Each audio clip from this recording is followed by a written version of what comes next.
Good evening everyone. आज हम चर्चा करेंगे सॉवरेन गोल्ड बॉन्ड के ऊपर। मेरे साथ आज सॉवरेन गोल्ड बॉन्ड के बारे में बताने के लिए हैं मिस्टर जितेंद्र चौधरी।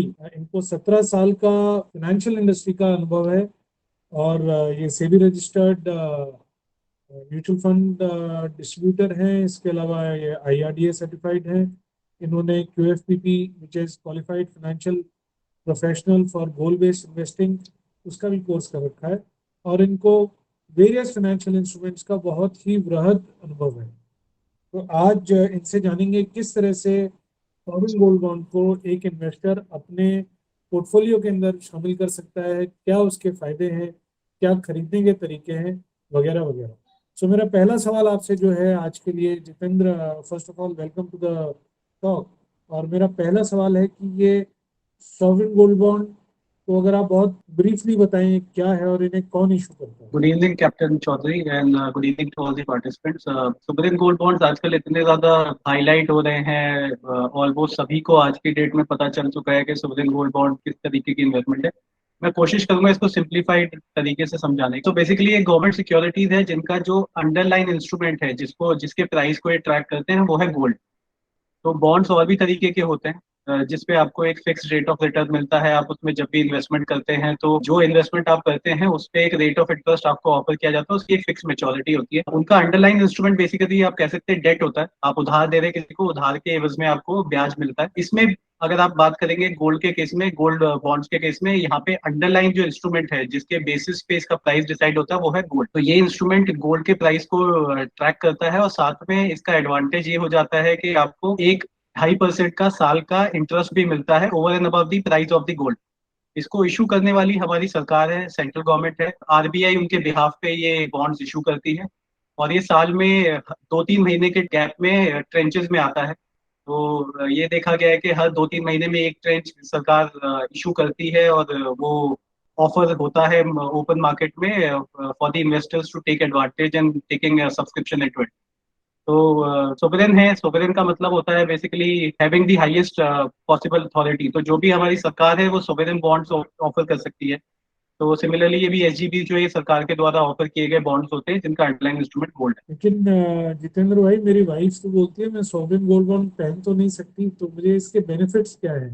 मैं उसको मनाऊं क्या कह के कि ये how it is better than buying physical gold. In fact ये आपकी वाइफ की थी, सभी की वाइफ के लिए एक प्रॉब्लम स्टेटमेंट है, क्योंकि जब भी गोल्ड की बात होती है तो कहीं ना कहीं ध्यान में हमारे आता है ज्वेलरी, ऑर्नामेंट्स, बुलियंस, मतलब कुछ ऐसी चीजें जिसको हम पहन सकते हैं, रख सकते हैं, दिखा सकते हैं।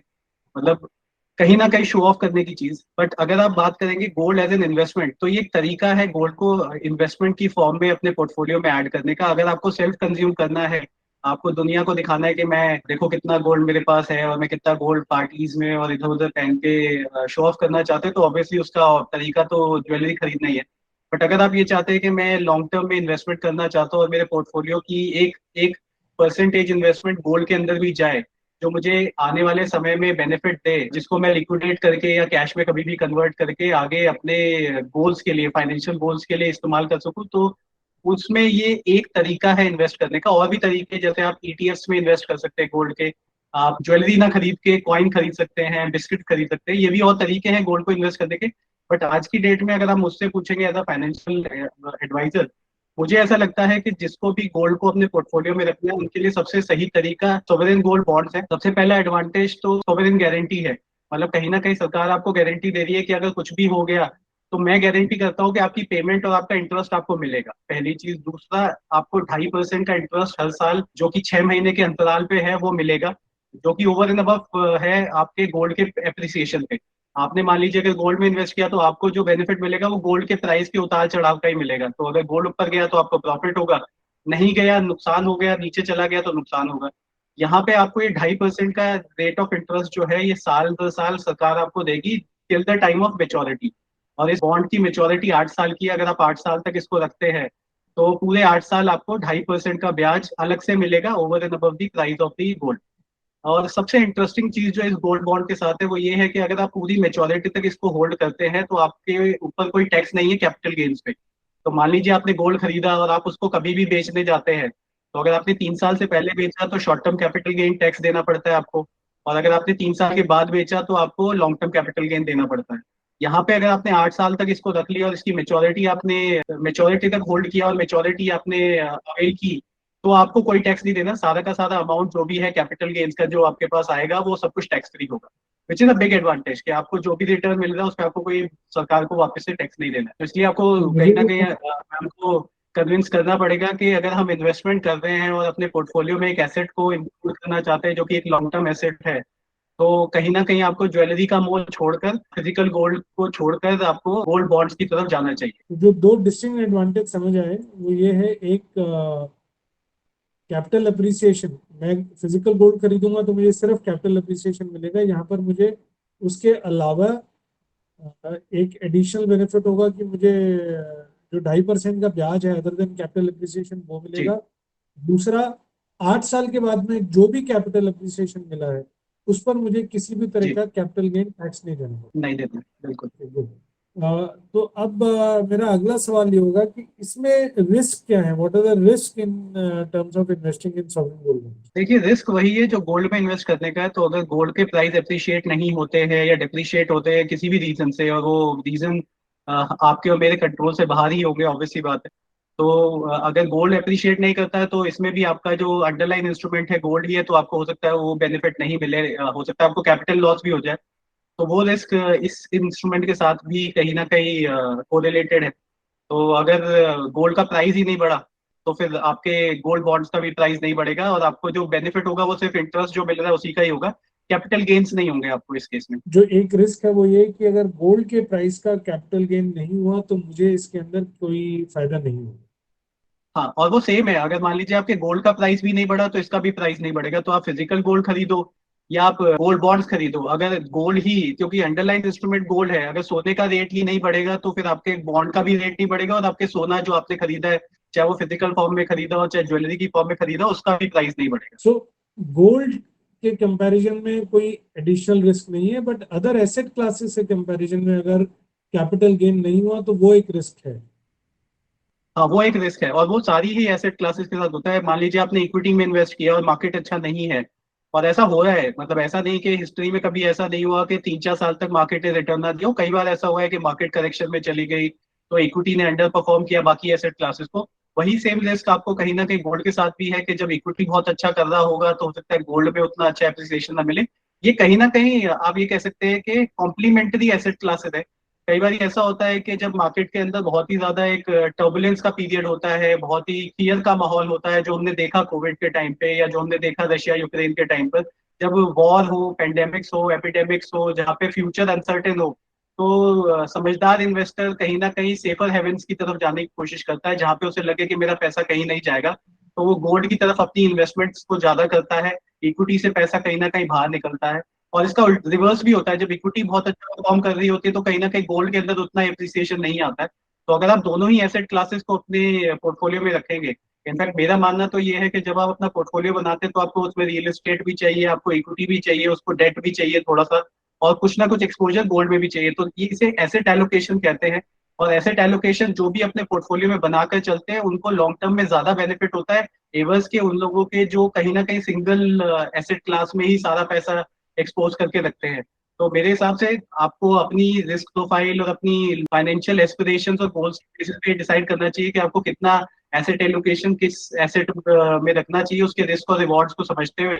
और एक पोर्टफोलियो बनाना चाहिए जिसमें सब कुछ हो, मतलब गोल्ड भी हो, इक्विटी भी हो, एफडीज भी हो, बॉन्ड्स भी हो, साथ में थोड़ा बहुत रियल एस्टेट में भी एक्सपोजर हो, जिससे आपका एक कंप्लीट पोर्टफोलियो बनकर आए और जो आपके लॉन्ग टर्म गोल्स को अचीव करने में हेल्प करे आपकी। ओके, कौन खरीद सकता है sovereign gold bonds, who is eligible. Residents of India, individuals can buy sovereign gold bonds, HUFs can buy, institutions can buy, charitable institutions can buy. NRIs को allowed नहीं है, non residents को allowed नहीं है, foreign nationals को allowed नहीं है। People who are part of this economy, who are residents in India, they can take exposure into sovereign gold bonds, जिसमें HUFs, institutions और charitable trust भी included है। Can this B purchase joint, husband wife मिलके खरीद सकते हैं, उस तरह की भी संभावनाएं हैं।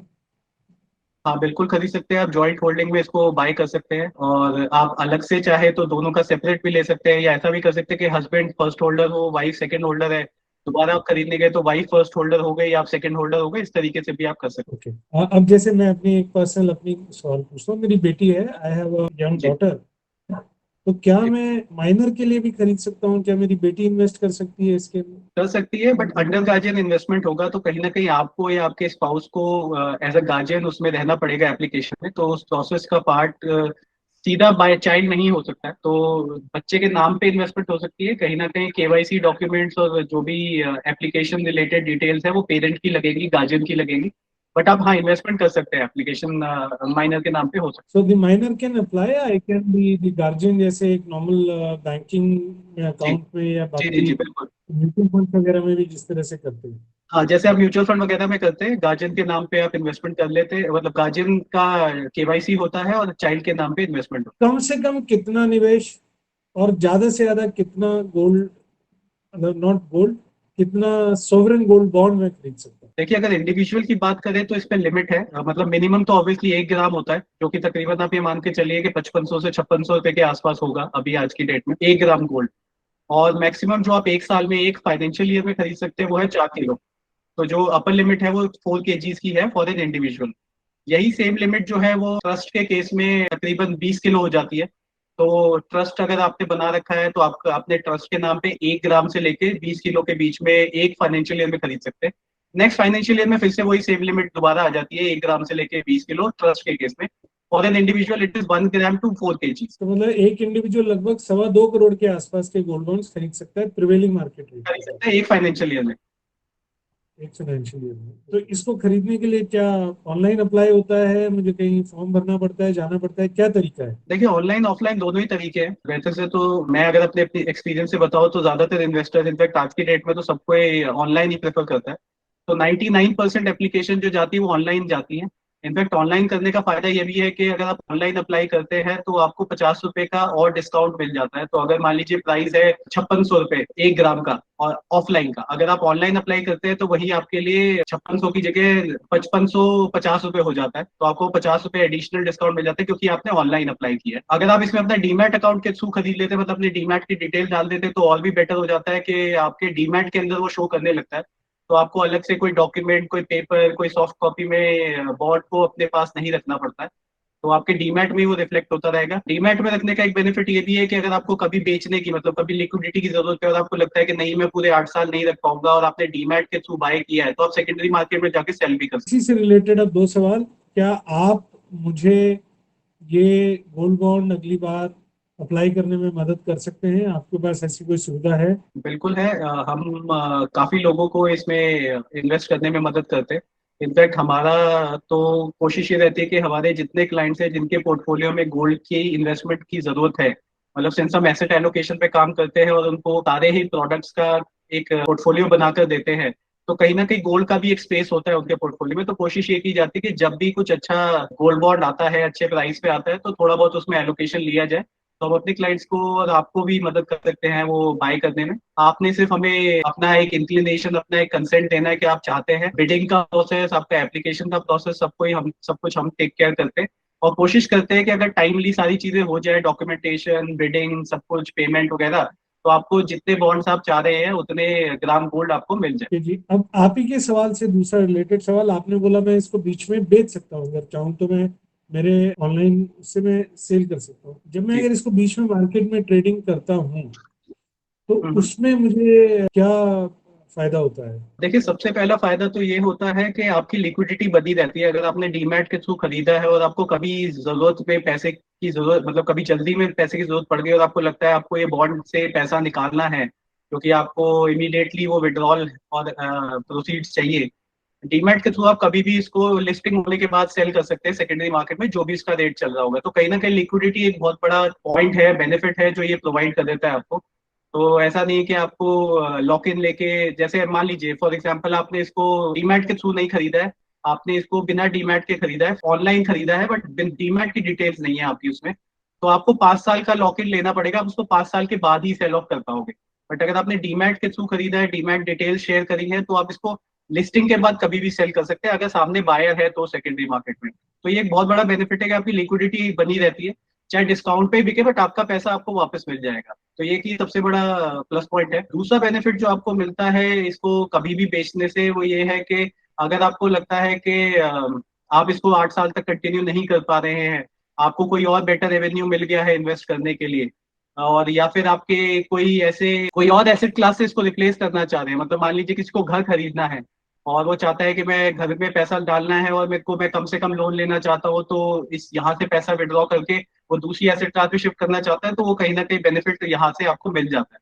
तो और ये मेजर बेनिफिट यही है कि आपकी लिक्विडिटी आपकी सिक्योर्ड रहती है, आप कभी भी पैसे निकाल ले तो आप निकाल सकते हैं सेकेंडरी मार्केट में। जिसमें आपने बताया एक टेक्निकल नुक्ता यहाँ पर ये है कि मेरे को ये डीमैट के थ्रू अप्लाई करना चाहिए। हाँ, अगर आपके डीमैट में शो कर रहा है, आपने डीमैट की डिटेल शेयर करी है एप्लीकेशन के टाइम पे, तो जनरली लोग क्या करते हैं ऑनलाइन अप्लाई करते हैं, बट किसी के पास डीमैट नहीं होता है तो डीमैट शेयर नहीं करते। बट जिनके पास डीमैट है, मैं तो उनसे रिक्वेस्ट ये करूंगा कि आप अपनी डीमैट की डिटेल्स उसमें डीपीआईडी नंबर और वो सब डिटेल अपना शेयर करके रखे, जिससे आपका डीमैटेरियलाइज फॉर्म में आपका बॉन्ड शो करे, और आपको कभी जरूरत पड़े तो आप उसको सेकेंडरी मार्केट में जो भी प्रिवेलिंग प्राइस है उस पर जाके बेच सकते हैं। इनफैक्ट आप इसको खरीद भी सकते हैं। जैसे आपने तो बेचने का पूछा, सिमिलरली हो सकता है ऑडियंस में किसी का ये भी सवाल हो कि अगर मैं सेकेंडरी मार्केट में खरीदना चाहता हूँ तो क्या करना है। उसके लिए सिमिलर प्रोसेस है, आपका डीमैट अकाउंट होना चाहिए, डीमैट के थ्रू आप सेकेंडरी मार्केट में जाके लिस्टिंग होती है हर बॉन्ड की, और जो भी उसका प्रिवेलिंग प्राइस होगा उस प्राइस पे आप सेलर जो बेच रहे हैं उनसे आप उसको खरीद सकते हैं डिस्काउंट पे। तो कहीं ना कहीं जो भी इसका फेस वैल्यू होता है उससे डिस्काउंट पे ही सेल होता है सेकेंडरी मार्केट में, तो आप उस डिस्काउंटेड रेट पे उसको वहां से पिक कर सकते तो जितेंद्र भाई, जब आप ऑनलाइन मेरे को एक खरीदवाएंगे, आप मेरा डीमैट वाली जो डिटेल्स है उसमें डाल देंगे ताकि मेरे को लिक्विडिटी का फायदा रहे, अगर जरूरत पड़े तो मैं उसे बेच हैं। सकूं। बेच सकते हैं बिल्कुल। मेरा अब वैसे इससे सजेशन यही रहता है जनरली, मैं यही एडवाइस करता हूँ कि आप अपने आप को मेंटली प्रिपेयर करके चले कि अगर आप इसको पूरे मेच्योरिटी तक रखते हैं तो आपका ज्यादा फायदा होगा। पहली चीज तो गोल्ड भी इक्विटी की तरह कहीं ना कहीं लॉन्ग टर्म एसेट है, तो आपको उसको 7-8 साल तो होल्ड करना चाहिए, मतलब 5 साल से ऊपर होल्ड करना चाहिए। दूसरा, 8 साल के बाद आपका कोई टैक्स भी नहीं लगता है। ये जो मैंने आपको विड्रॉल और लिक्विडिटी की बात कही है, मैंने उस कंसर्न से कही कि अगर आपको बहुत ही ज्यादा जरूरत है पैसे की और आपके पास यही इन्वेस्टमेंट है जो बची है, तब आप वो लिक्विडिटी का देख सकते हैं। Otherwise psychologically be prepare to invest into these bonds only if you can hold it for 8 year. ठीक है, वो मैं समझ गया। ठीक है जी। अब एक बात बताओ, आप बोल रहे हो मैं आपके थ्रू अप्लाई करूंगा, आपकी सेटिंग वेटिंग है ना, दिलवा तो दोगे? सो सेटिंग वेटिंग की जरूरत ही नहीं पड़ती है, मतलब प्रोसीजर इतना ज्यादा ट्रांसपेरेंट है कि आप खुद भी करना चाहो खुद भी कर सकते हो अपने बैंक के थ्रू। हमारे साथ से बेनिफिट ये हो जाता है कि जो प्रोसेस आपको खुद करना पड़ेगा जिसकी हो सकता है आपको जानकारी ना हो, क्योंकि कहीं ना कहीं हर ऑनलाइन प्रोसेस के अंदर कुछ छोटी मोटी दिक्कतें होती हैं, हम उनको समझते हैं, तो आपका बिडिंग प्रोसेस को स्मूथन अप कर देते हैं, टाइमली बिड डाल देते हैं। उस बिड का जो रिजल्ट है वो हमारे को पता चल जाता है, आपको बिड करने के बाद कितने ग्राम गोल्ड एलोकेट हो रहा है, और उसकी पेमेंट्स वगैरह करने में भी हम आपकी आसानी करते हैं। कई बार ऐसा भी होता है बॉन्ड वगैरह नहीं आया है, कुछ और आफ्टर सेल सर्विसेज है, उसमें भी हम आपकी मदद करते हैं। तो कहीं ना कहीं क्लाइंट हमारे साथ कंफर्टेबल फील करते हैं इस तरीके की ट्रांजेक्शन करना, तो वहां हमें सेटिंग की जरूरत नहीं पड़ती है, मतलब ऐसा कोई मुझे आउट ऑफ द वे जाके कुछ नहीं करना पड़ता है जिसमें मैं आपकी कुछ ऐसी मदद कर सकता हूँ जो बाकी आप खुद नहीं कर सकते। सिर्फ कन्वीनियंस का सारा काम है कि आपको कुछ नहीं करना, आपने सिर्फ मेरे से कनेक्ट करना है, मैं सारा process from the application to bidding to getting the bonds वो पूरा मैं आपके लिए ऑर्गेनाइज करके तो रखूँ। मैं आपकी बात समझा, आप जब अप्लाई करवाते हैं आप ये इंश्योर करते हैं, बिकॉज आपको एक्सपीरियंस है, कि किसी तरह की कोई एरर जो जी। है एप्लीकेशन प्रोसेस में ना हो, and I am able to bid हाँ जी। Properly so that I get, I mean I have the fair opportunity to be given an allotment. Absolutely. तो कई बार एप्लीकेशन प्रोसेस में छोटी छोटी गलतियां हो जाती हैं, जैसे ईमेल आईडी गलत डल गया, फोन नंबर गलत डल गया, नॉमिनेशन डालना ही भूल गए, कुछ कुछ ऐसी गलतियां हो जाती हैं। हम लोग कोशिश करते हैं कि प्रॉपरली ट्रांजैक्शन को स्क्रूटनाइज करके वो सही तरीके से एनएससी तक पहुंचे, एनएससी से सही तरीके से लिंक आपके पास आए। कहीं ऐसा ना हो कि किसी ने फ्रॉड ही लिंक बना के एनएससी का नाम छाप के आपको भेज दिया, और उसके बाद आप चाह तो ये रहे थे कि आपको गोल्ड मिल जाए और अब वो आपका अकाउंट ही साफ करके चले गए। ऐसी भी चीजें हो जाती है आजकल, डिजिटल फ्रॉड्स इतने हो रहे हैं। वी मेक श्योर कि आपके पास जो भी लिंक आ रही है पेमेंट के लिए वो जेन्युइन जगह से है, जेन्युइन ट्रांजेक्शन हो, प्रॉपर गड़बड़ होने के चांसेस कम से कम रहे आपके साथ, और अगर हो भी जाती है तो सिंस हम लोग कहीं ना कहीं मीडिएट कर रहे हैं तो हम आपके साथ खड़े होंगे, हम आपको उस प्रॉब्लम से बाहर निकालने में भी मदद करेंगे। और आगे चल के मान लीजिए मेच्योरिटीज वगैरह आती है, उस टाइम पे भी आपको नहीं लगता है कि आप उस मेच्योरिटी के प्रोसेस को समझ पा रहे हैं, तो हम उसमें कहीं ना कहीं आपकी मदद करेंगे। ओके, अब मेरा एक रिलेटेड सवाल, आपने बोला कि I can buy it from the secondary market also. जब मैं जी सेकेंडरी मार्केट से खरीदता हूँ तो क्या मेरे को मेच्योरिटी के जो कैपिटल गेन वाले बेनिफिट्स हैं वो अप्रूव होते हैं हाँ बिल्कुल होते खरीदने हैं। में? तो अगर आप मान लीजिए मैं सेकेंडरी मार्केट से आज खरीदता हूँ और उस जिससे खरीदा उनके बॉन्ड की मेच्योरिटी के 3 साल रहते थे, तो क्या मेरे को सेकेंडरी मार्केट वाले वो जो खरीद के 3 साल बाद मुझे वो कैपिटल गेन वाला बेनिफिट होगा? बिल्कुल होगा। इनफैक्ट ये जो आप सेकेंडरी मार्केट से खरीदते हैं इसको इनकम टैक्स ट्रांसफर समझता है, ट्रांसफर मान के चलता है। तो उनका मानना ये होता है कि बॉन्ड की पूरी मेच्योरिटी हुई है, तो इसलिए वो आपको वो बेनिफिट्स देता है जो कि चाहे आप इंटरिम में उसको सेकेंडरी मार्केट से खरीद रहे हैं या आप शुरुआत से लेके एंड तक 8 साल तक बने हुए हैं, बेनिफिट आपको सारे सेम मिलेंगे। ऐसा नहीं कि आपने सेकेंडरी मार्केट से खरीदा है तो आपको टैक्सेशन का बेनिफिट नहीं मिलेगा। कंडीशन ये है कि आपको 8वें साल तक जो उसका मेच्योरिटी ईयर है, मान लीजिए आपने 5वें साल में सेकेंडरी मार्केट में जाके खरीदा, सिर्फ 3 साल के लिए होल्ड किया, तो भी आपको उन 3 साल के बाद जो मेच्योरिटी मिलेगी वो टैक्स फ्री ही मिलेगी, क्योंकि पूरे बोर्ड ने 8 साल कंप्लीट किए हैं। हाँ, अगर आपने 5 साल बाद खरीदा और उसे छठे साल में फिर से बेच दिया, तो फिर वो टैक्सेशन वाला जो है शॉर्ट टर्म, मतलब आपके लिए लॉन्ग टर्म हो जाएगा, तो लॉन्ग टर्म कैपिटल गेन आपको उस पर देना पड़ेगा। ओके।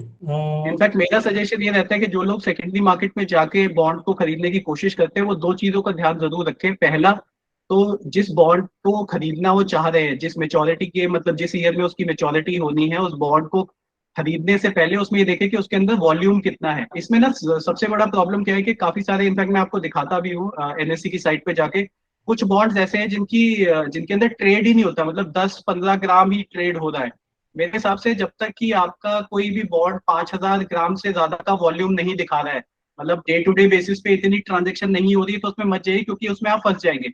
मान लीजिए आपने खरीद लिया, उसे आप बेचना चाहो तो बेच ही ना पाओ उसको, या हो सकता है आप खरीदने जाओ तो आपको मिले ही नहीं वो, क्योंकि कोई और लेके बैठ जाएगा पहले, क्योंकि वॉल्यूम बहुत कम है। दूसरा चीज, जब भी आप सेकेंडरी मार्केट में खरीदे तो कोशिश क्या, मतलब 100% ये मान के चलिए कि आपको उसे मेच्योरिटी तक रखना है। अगर आप बाय सेल करने की कोशिश करेंगे तो आपका नुकसान भी हो सकता है, क्योंकि जितने भी सेकेंडरी मार्केट में बॉन्ड्स आप लिस्टेड देखेंगे वो कहीं ना कहीं डिस्काउंट पे बिकते हैं। तो आपने अगर डिस्काउंट पे खरीदा तो आगे आपको भी डिस्काउंट पे ही बेचना पड़ेगा, आपका बेनिफिट कुछ नहीं होगा। तो ज्यादा ट्रेडिंग ना करें। आपको अच्छा प्राइस पे कोई बॉन्ड मिल रहा है और आपको लग रहा है आप उसे 8 साल तक रख सकते हैं, मतलब बाकी बचे हुए टेन्योर के लिए, तब आप सेकेंडरी मार्केट में खरीदे। उसमें ये जरूर देखें कि वॉल्यूम कितना हो रहा है, कहीं ऐसा तो नहीं है 5-6 ग्राम ही ट्रेड हो रहे हैं और जब तक आपने उसको खरीदने के लिए डाला तो वो आपको मिला ही नहीं, और अगर आपने ले भी लिया और आपको इमीडिएटली बेचने की जरूरत पड़ी आगे चल के कभी भी, तो पता चला आप भी नहीं बेच पाए उसको। तो इन दो तीन चीजों को ध्यान रखेंगे तो नुकसान से कहीं ना कहीं बचेंगे। और मेरा मानना ये है, जो हमने भी कहीं ना कहीं अपने क्लाइंट्स को सजेशन भी दिया है, कि जिन सब्सक्रिप्शंस में या जिन ट्रेंचेस में अच्छा वॉल्यूम है उसी में ही आप खरीदारी करें। जो ज्यादा मतलब वॉल्यूम के साथ नहीं है उसमें ना जाए तो ज्यादा बेटर। तो ये दो चीजों का ध्यान रखेंगे तो आप कहीं ना कहीं सेकेंडरी मार्केट से अच्छे प्राइस पे एक बॉन्ड उठा पाएंगे और अपना बेनिफिट कर पाएंगे लॉन्ग टर्म में। Right. Thank you so much for this Jitendra. मेरा लास्ट क्वेश्चन, जब मैं इसको रिडीम करूंगा 8 साल बाद, आज आपसे लेने के बाद में जी 8 साल बाद जब इसको रिडीम करूंगा, तो उस वक्त जी। में क्या मुझे ये फिजिकल गोल्ड मिलेगा या मेरे अकाउंट में उस दिन पैसा आएगा? I mean what is actually I get? आपको फाइनल मेच्योरिटी पे जो उसका फाइनल इंटरेस्ट का पोर्शन होगा, जो लास्ट 6 महीने का इंटरेस्ट होगा, वो मिलेगा, प्लस जो कैपिटल एप्रिसिएशन है आपकी कैपिटल के साथ वो वापस मिलेगा, पैसा मिलेगा, अकाउंट में क्रेडिट होगा। गोल्ड आप चाहो तो उस पैसे से बाद में गोल्ड खरीद सकते हो जब मेच्योरिटी आपके अकाउंट में आ जाती है तब। तो आपको मिलेगा पैसा, गोल्ड नहीं मिलेगा। इसमें आपको गोल्ड किसी भी तरीके से नहीं मिलता है। हाँ, आपकी जो इन्वेस्टमेंट है वो गोल्ड के साथ रिलेटेड है, गोल्ड को एज एन अंडरलाइन इंस्ट्रूमेंट लेके चल रही है, तो प्राइस हमेशा ट्रैकिंग गोल्ड की होगी। 999 प्योरिटी जो गोल्ड का प्राइस है, जो हमारा Indian Boolean and jewellery association decide करती है, उस प्राइस को ही ट्रैक करेगा। तो आप चाहो बाद में जब आपके अकाउंट में पैसे आ जाए तो आप ओपन मार्केट में जाके कहीं से भी, चाहे तनिष्क से या किसी और से जाके, आप अपना गोल्ड ज्वेलरी या जो भी आपको खरीदना है या आपको कहीं और इन्वेस्टमेंट करना है आप वो भी कर सकते हो। मतलब आपके पास कैश आएगा एक तरीके से अकाउंट में। तो जो प्राइस ट्रैकिंग होगा, प्राइस की ट्रांसपेरेंसी, आपने बोला बुलियन मार्केट के 999.99 प्योरिटी के जो गोल्ड प्राइस है उसको बेंचमार्क मान के उसको और ट्रैक वहां करेगा। से जी ये, राइट? सो जी। I am very thankful for very valid and relevant information.